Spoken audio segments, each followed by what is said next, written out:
Alright, so this is where we left off on creating the house. I'm going to add a higher level of detail to this particular house. And the first thing that I want to do is create my balcony space. Alright, so in order to create the balcony space, which is the overhang, I'm going to select that face here. I'm going to extrude it once and change the offset. So I want to create a border. So change the offset like that. And now that I have that border, I want to delete this bottom face here. And so it kind of is like a opening here to the roof. I'll select that edge, I'll press W, and I'm going to hold V to snap it straight down. So there's no more hole. And the next thing I'm going to do is select these faces here. So I'll press Control to deselect that. Okay, so I have these faces around the front part of our house. I'll press Control E and I'll move it forward. Okay, just like that. I want to snap it to this edge here. So I'll zoom out, I'll press W, I'll hold V, and I'll drag it to the left. And you can see that it simply went back to its origin. So as I go left, I'm going to drag my cursor down, and you can see it's snapping to the wrong thing. And as I drag it down, you can see that it's now aligning with this. Okay, sometimes it feels like it's being stubborn. It's just waiting for you to complete the command. And next thing I'm going to do is select this edge, that edge underneath, and you know it's actually filled. So I thought it wasn't filled, but it is. Alright, so that's the shape of our project, of our gable. I'll take this right here and I'll press Control E to extrude and bring it straight down.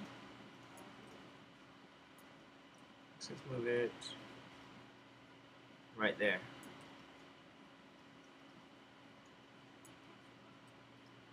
What about right there? Okay. And then I'll add another edge loop. I probably should have extruded both of them at the same time on both sides. So I'll press Control E, I'll press W, and I'll hold V to bring it straight down, and I'll bring it across, and it's going to align with that. So if you're watching this, then I would extrude both of these sides simultaneously. Next thing I'm going to do is use the Insert Edge Loop tool to create a thin wall. I'll select that face. So let me zoom in, you can see what two faces I have selected. I'll go to Edit Mesh, Bridge. So now, this is a shape that I get. Okay. If I wanted to change the height of this, because maybe it's a little bit too thick, I go to Vertex mode. Select those vertices and I'll move them up like that. Okay, that looks good to me. Now, I like this shape and I don't want to recreate it by using a polygon cube. I don't want to recreate this shape and place it on my patio. So I'm simply going to duplicate these faces. And it's not the same way you think by pressing Control D. We're actually going to go to Edit Mesh and then Duplicate. So when I do that, and I move it down, that's my duplicate. So I go to object mode, I'll click on this, new duplicate, and I have to go to modify center pivot. I'm going to hold D and V and snap my manipulator tool to the edge of that new shape. I'll hold V and snap it there. Press Control E and move it up. Now it obviously is not the way I want it to be, so I'll go to Mesh, Display, Reverse to reverse the normals. I'll click on these vertices, kind of scale them over here. And I'll bring these guys up.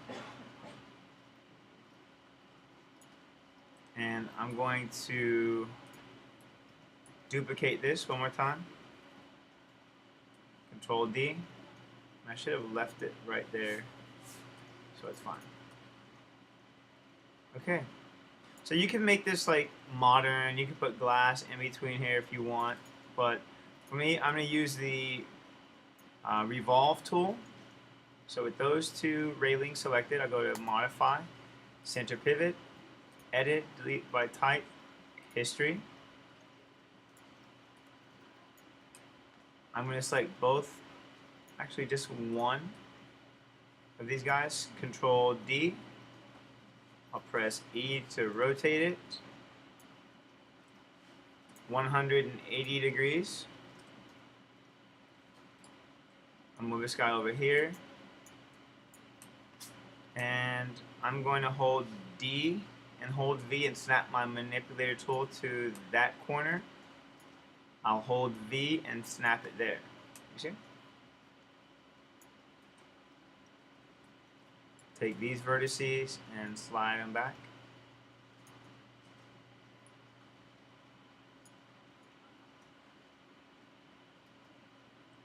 Okay. And then I'll press Control D, I'll move it down. And if I hold D and V, I'll move this arrow right here. Let go, hold V and snap it there. Alright, so I always snap things to different objects. For me, it makes my life that much easier. And I'm actually going to combine these two now. So I go to Mesh, Combine. I'll select these two. Mesh, Combine. And I'm going to look at this in our side view to show you the next shape that we're going to create, which is the EP curve. So I'm going to create half of like a little beam. So I'll show you the shape I'm going to go for, something a little colonial. So I'll create that shape by using the EP curve tool. And then I'll revolve it. So I'll go to Create, EP Curve Tool option box. And you want to make sure that this is set to 3 cubic, so it's good. Close it. And I'll create that shape by using my EP curve. And you can see I'm not using a lot of points on here. I think sometimes the least amount of points the better. Press return. I'll go to modify center pivot. And that center pivot for me is a little bit too close to the center of this curve. So I'll hold D, move it right here. Surfaces, revolve option box. And then I'll go to Edit, Reset Settings. I want it to revolve in the y-axis.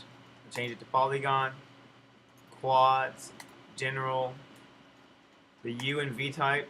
I'll change it to the last option, per span number of isoparms.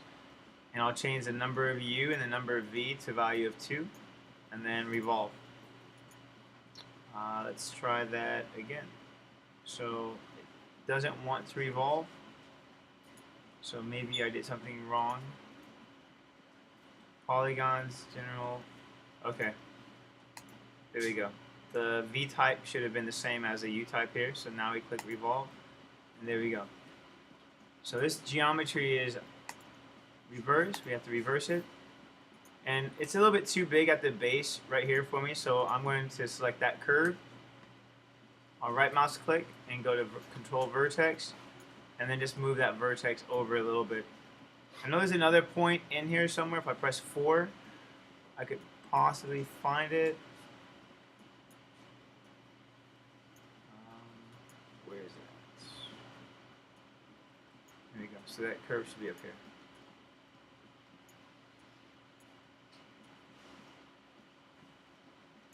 I think the base is a little bit too wide.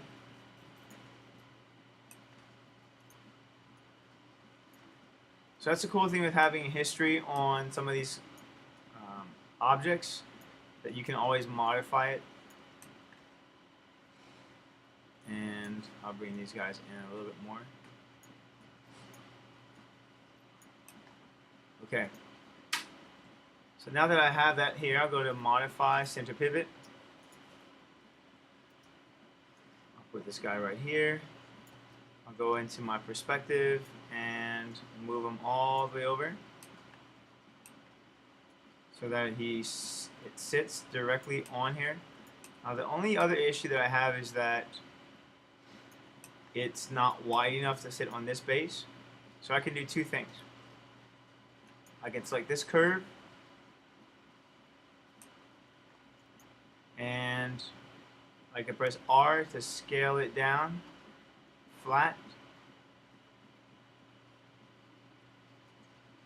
There we go.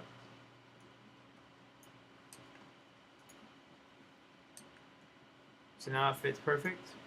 Put it right there. I'm just going to eyeball it when I'm duplicating it. But before I duplicate it, I'm going to go to modify freeze transformation. This is really important. It freezes out all of these units here. Alright, so we want to freeze the transformation once we get this in the exact location that we want. Now I'll press Control D. I'll move it over like a positive number of units, so it says -1. Let's go with -1.5. And now if I press Shift D, I'm holding Shift and I'm pressing D. And now it makes it the same unit. Alright. So what I can do is I can maybe change the units to a different value. So let's try this again. I'll press Control D. I'll move this over. Let's try -1.2. And now I'll press Shift D. And it's still in the wall, so I'll try it one more time at value of 1. And if it doesn't work, then it's fine. So let's change that to -1. Shift D. Alright, that'll work for me. Actually, it's too many. I don't like it. I'll just do every other. I'll just delete every other. And we'll call it a day.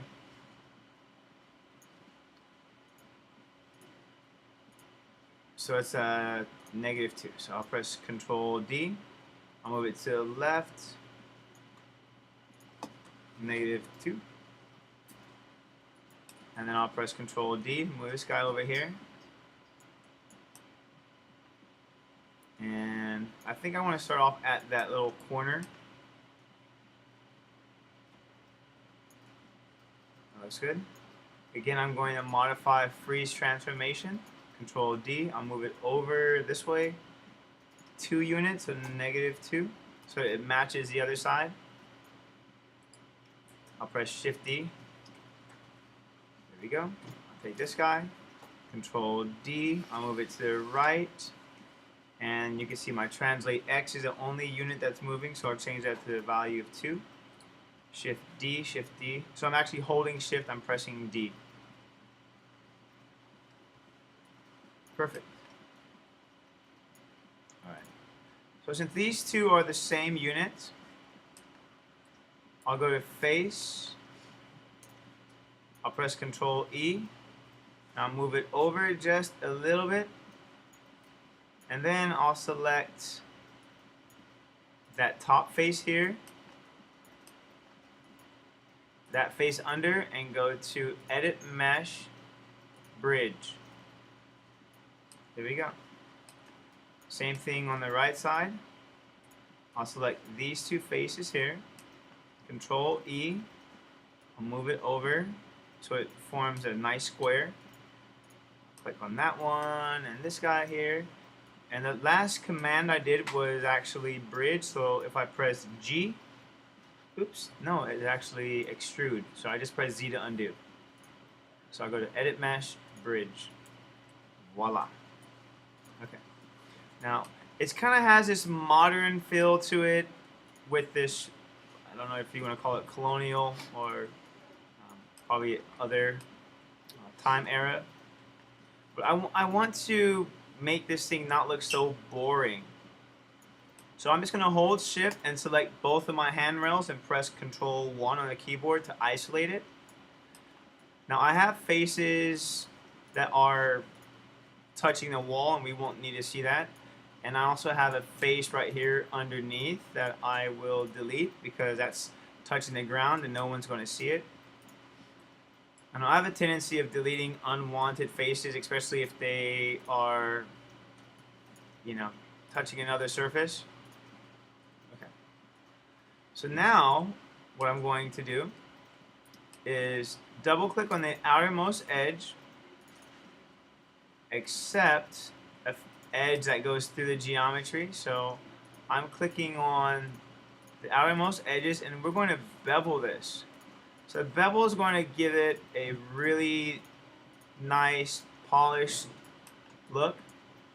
So I'm just clicking on the outermost edges.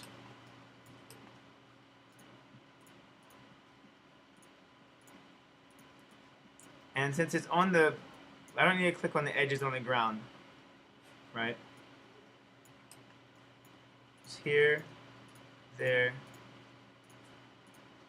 And I won't do both sides because as you can see it is a bit time consuming. Alright, so that looks good for me. And just kind of double checking everything. I'll go to Edit Mesh, Bevel. And so you can see now that, actually let me click on that one on the inside here, that one there. Edit Mesh, Bevel. I'm going to change the fraction to a smaller value, say like 0.2, and I'll increase the segments to about 4. And so now we've got a nicer, smoother looking edge compared to this one, which is very linear. So I actually like the one on the right better. So that's how we add a little bit more detail to that. It's more polished, a little more refined. The second thing I want to do is to create maybe some pillars going vertical. So I'll just click on that handrail. Actually, let's click on this handrail. I'll go to face. I'll select that face. And yeah, those two faces. Control E, and I'll move them straight up. Like that. And I'll press delete. And I'm actually going to select these two guys here because they are part of this geometry, but I want to extract them. So Edit Mesh, Extract, and it's no longer part of that geometry. So It's always important for you to remember the values that you used on your bevel so that it can be applied to similar shapes. So if you don't remember the values, thank God we still have our history here. So I'll click on that object here, and you can see in here where it says bevel. Oh no, my Maya crashed. And that's the end of that particular lesson plan.